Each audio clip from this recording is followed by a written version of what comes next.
ازيكم؟ النهارده جاي اقول لكم انا بعمل ايه في تسجيل الصوت عندي هنا على القناه. والحقيقه من ساعه ما بدات في اول قناه خالص وانا كان عندي مشكله دايما، وهي مشكله الصوت. مؤخرا ومش من فتره كبيره اتعلمت كام حاجه كده هاجي اقولها لكم النهارده. وطبعا منعا لحته الاكويبمنتس الغاليه وهحوش قد ايه والجو ده، احنا النهارده هنسجل الصوت بالموبايل ده. تعالوا نروح نسجل واوريكم بنعمل ايه ما بعد مرحله التسجيل.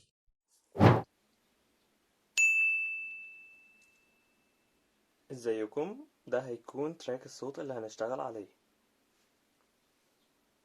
نيجي بقى لمرحلة الإيديت، وأنا أول حاجة بعملها في الإيديت هي إني أشيل النويز.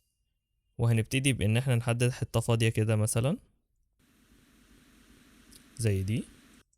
بعدها نروح على قائمة Effects وهنختار Noise Reduction، وبعدها Capture Noise Print. هنا أنا بعرف البرنامج الصوت اللي أنا محتاج أشيله من التراك بتاعي، هو هنا صوت النويز. تمام، أنا عملت له برنت. بعد كده هحدد التراك كله. بعد كده هاجي على قائمة Effects تاني، ونيجي على Noise Reduction تاني، بس المرة دي هنختار Noise Reduction Process.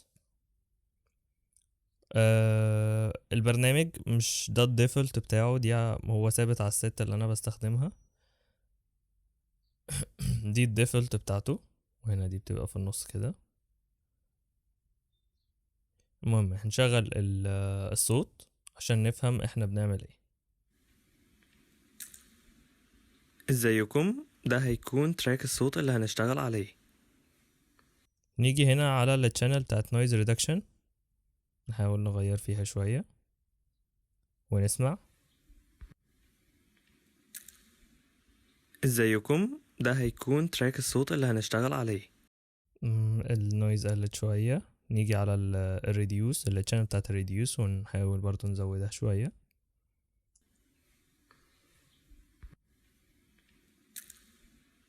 ازيكم؟ ده هيكون تراك الصوت اللي هنشتغل عليه. النويز قلت شوية برضو. نحاول نلعب في الجراف برضو ونظبط الصوت بتاعنا لحد ما نبقى عايزين. نشغل تاني.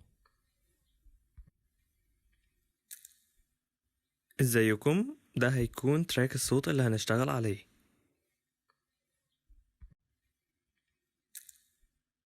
ازيكم؟ ده هيكون تراك الصوت اللي هنشتغل عليه. انا شايف ان الصوت يعتبر تمام زي الفل.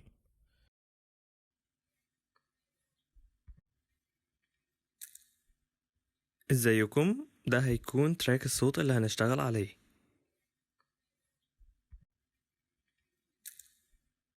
ازيكم؟ ده هيكون تراك الصوت اللي هنشتغل عليه. انا شايف انه كده تمام زي الفل.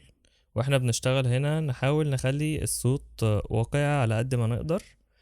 وبس خلصنا اول خطوة، نعمل ابلاي. برضو عن طريق قائمة effects نيجي على amplitude and compression ونختار normalize.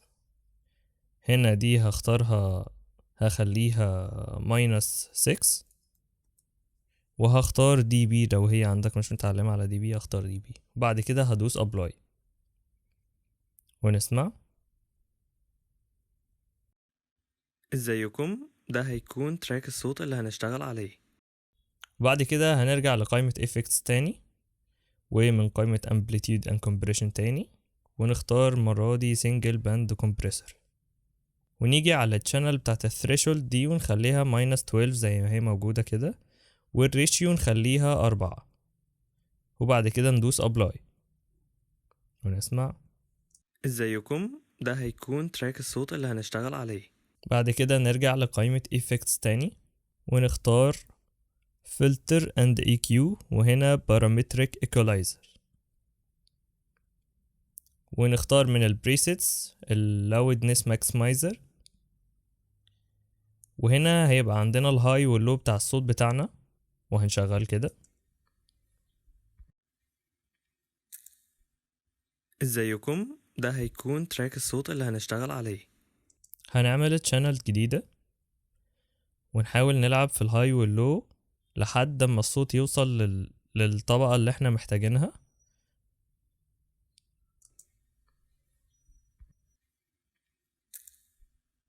ازيكم؟ ده هيكون تراك الصوت اللي هنشتغل عليه.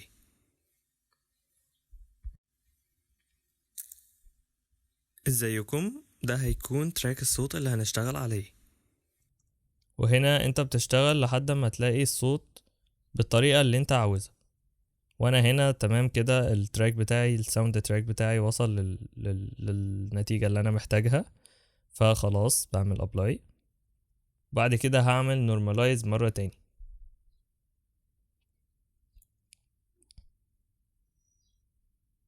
بس المرة دي هيبقى -3.